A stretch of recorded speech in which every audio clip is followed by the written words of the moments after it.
बाबतीमध्ये मला वाटतं सगळ्यांचाच रोष आहे।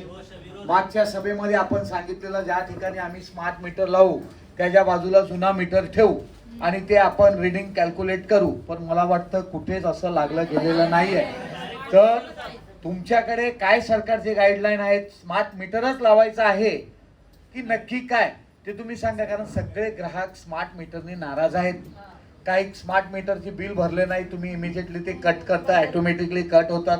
ठीक आहे, तुमचं सगळे सर्व्हिस ॲडव्हान्स चाललेली आहे, बरोबर आहे, परंतु इन्फ्रास्ट्रक्चर आपलं झिरो आहे। सध्याच्या स्थितीमध्ये आपल्याकडे स्टाफ अतिशय कमी, म्हणजे स्टाफच नाही असं आम्ही सांगतोय। मला वाटतं फेब्रुवारीपासून जी तुमची सिस्टीम तुम्ही बदललेली आहे आणि त्यानंतर हा वसई तालुक्यात मला वाटतं संपूर्ण महाराष्ट्रातच हा गोंधळ उडालेला आहे। तुम्ही ग्राहकाला कधी विचारत नाहीत, येऊन कधीतरी मागून स्मार्ट मीटर लावता, काही ठिकाणी मीटर चालू आहेत तरी तुम्ही सांगता की ते मीटर फॉल्टी आहे आणि त्याला हवाचे सवा बिल दिले जातात। मला सांगा, समजा एखाद्या ग्राहकाचा मीटर आज बंद आहे, तुम्हाला तुमच्या सिस्टीममध्ये ते कळायला पाहिजे। बिल भरलं नाही तर तुम्हाला कळते, तर मीटर फॉल्टी आहे हा कळायला पाहिजे।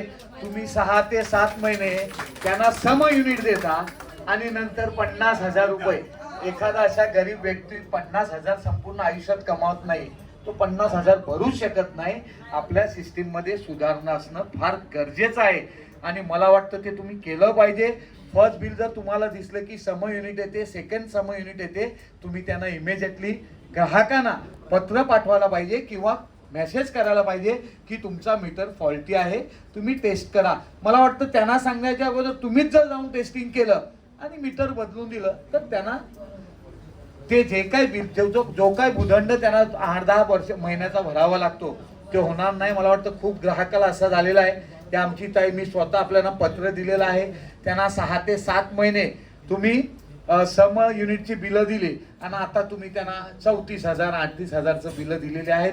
मी त्या अनुषंगाने तुम्हाला एक पत्र दिलेलं होतं, तुम्ही एवढा लांब निबंध मला लिहून पाठवला, तर मला वाटतं तसं प्रत्येक ग्राहकाला जर पाठवलं असतं तर त्यांचं समाधान झालं असतं। तर मला वाटतं हे ज्या सगळ्या गोष्टी आहेत हे लक्षात घेणं फार महत्त्वाचं आहे। स्मार्ट मीटरला 100% लोकांचा विरोध आहे, कारण स्मार्ट मीटरचे आपली बिल आजही प्रॉपर येत नाहीये। त्या मीटरमध्ये काय फॉल्ट आहे कोणालाच ठाऊक नाही। अदानीने पाठवलाय, अंबानीने पाठवलाय, आमचं लेनदेन नाही।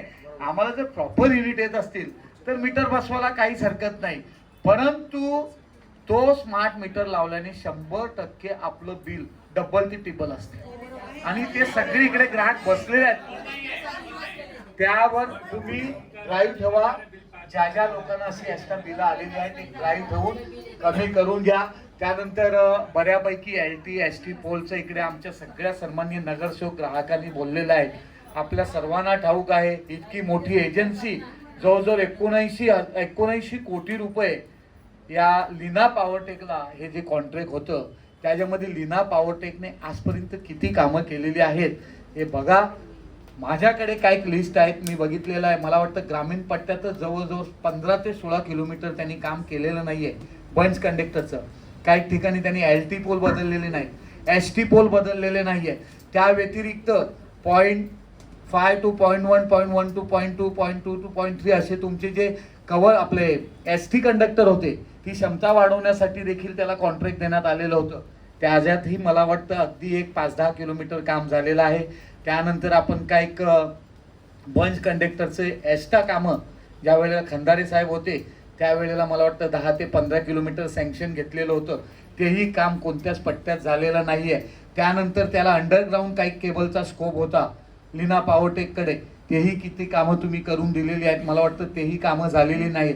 सगळी डिस्ट्रीब्युशन बॉक्स आता हे आपण बघितले ओपन आहेत, मग हे सगळे मला वाटतं 80 कोटीची कामं झाली का ह्याचं कॅल्क्युलेशन आपण करावं।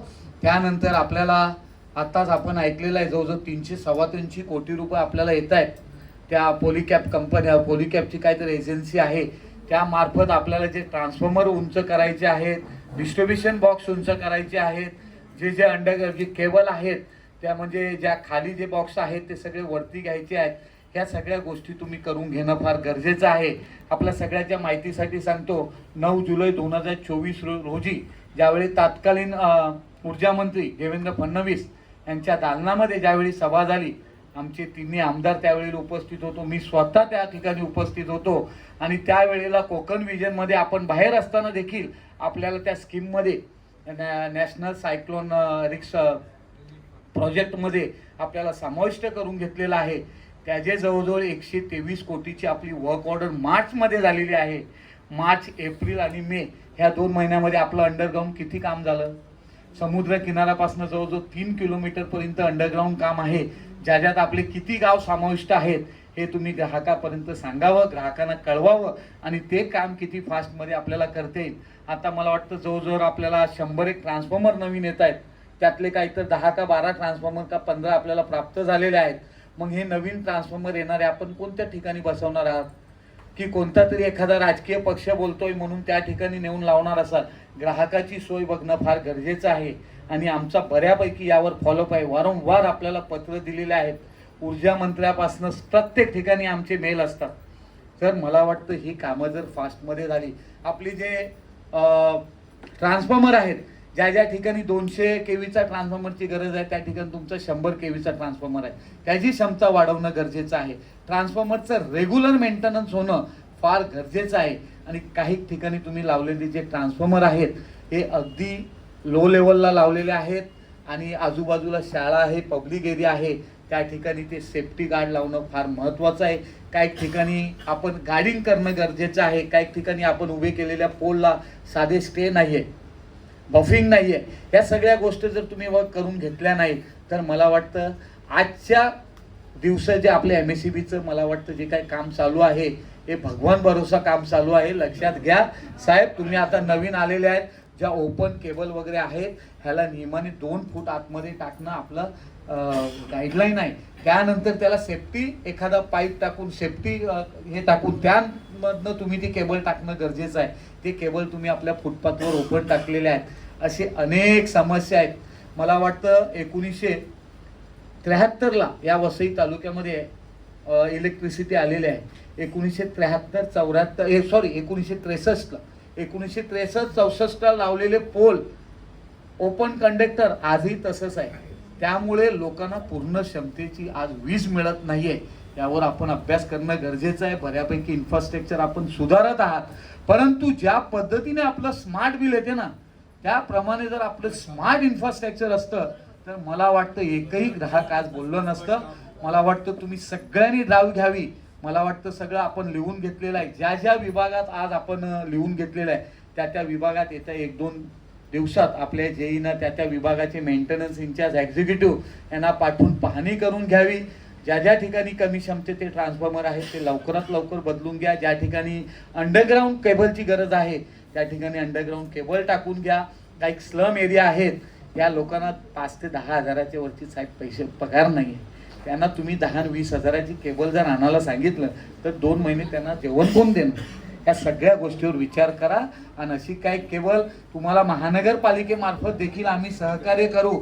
आज अंडरग्राऊंड केबलला आपल्या सगळ्यांना ठाऊक आहे महानगरपालिकेला देखील तुम्हाला बऱ्यापैकी फंड भरायचा आहे, त्यातही आम्ही कन्सेशन देऊ. परंतु त्या अगोदर जास्तीत जास्त ग्राहकांचे जे हे प्रॉब्लेम्स आहेत, सडलेले पोल असू दे, ST pole, LT pole, distribution box, हे सगळे कसे तुम्हाला लवकरात लवकर बदलता येतील ते बघा.